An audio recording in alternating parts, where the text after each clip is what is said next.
past few decades, video games such as Call of Duty and Grand Theft Auto have been getting a bad rap for the violence that they show in their games. It doesn't help that when someone decides to go on a killing spree, that senators and media decide to attack two of the most popular video games out on the market, claiming that these killers use these games to hone their skills. However, the games themselves don't really show you how to use the gun or simulate the actual firing of a gun with recoil.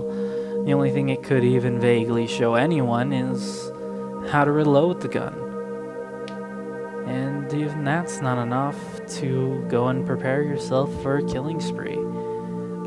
Video games have been the scapegoat for some of the most recent shootings, saying that these killers were addicted to video games, when sometimes this isn't even really the case. A lot of times it's someone who is mentally disturbed or who had a bad home life as a youth, and even a combination of both, and they use games or shooting other people as a release of the anger that they just couldn't cope with normally.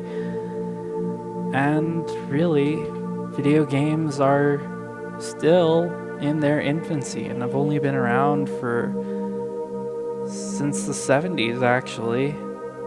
And before that, what would people use? Oh, well, he was a bad person, or he had a demon inside of him. But as technology grew, this wasn't good enough for some people, so they turned to comic books like Captain America, Spider-Man, Batman, Superman, Wonder Woman, all these types of violent comics, even TV shows. And if that were the case today, shows like Archer would be put on the spot for this. And it's not just violence against humans that have caught attention of some people, it's violence against animals as well. And in the most recent case, Ubisoft's Assassin's Creed 4 has been targeted by the animal activist group PETA, claiming that this game encourages the hunting and killing of whales. However, it isn't the 1700s anymore, and whales aren't hunted just like that. However, in some cultures they are, but in modern times, whales aren't really needed for their fat or their skin as they were so many years ago. And PETA's been notorious for picking fights. Assassin's Creed certainly isn't the first game it's targeted, but it is the most recent and has been the hardest fought with them.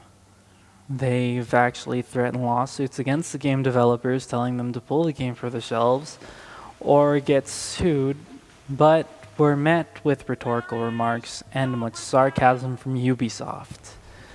As far as I know, anybody that has played this game has never actually thought, I think I'll spend a rather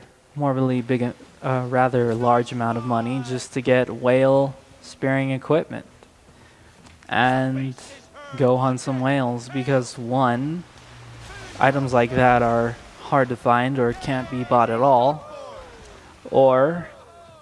and two, that it's just illegal in the first place to go do so. And like I said, this isn't the first game to be targeted.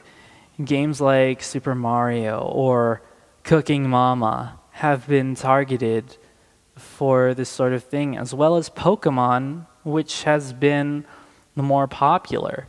When you think about it, why would you get these games and turn them into something that you feel they should be portrayed as, which is something that actually encourages people to do?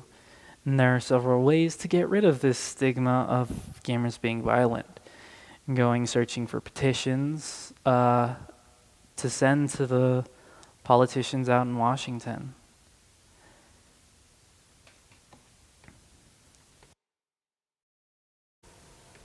just a quick afterthought, seeing as how brutal some of the eras in the past were, I'd like to remind everyone that there were no video games to influence Jack the Ripper during the Victorian London, nor were there any video games to influence World War II or the genocide that just happened 20, 30 years ago.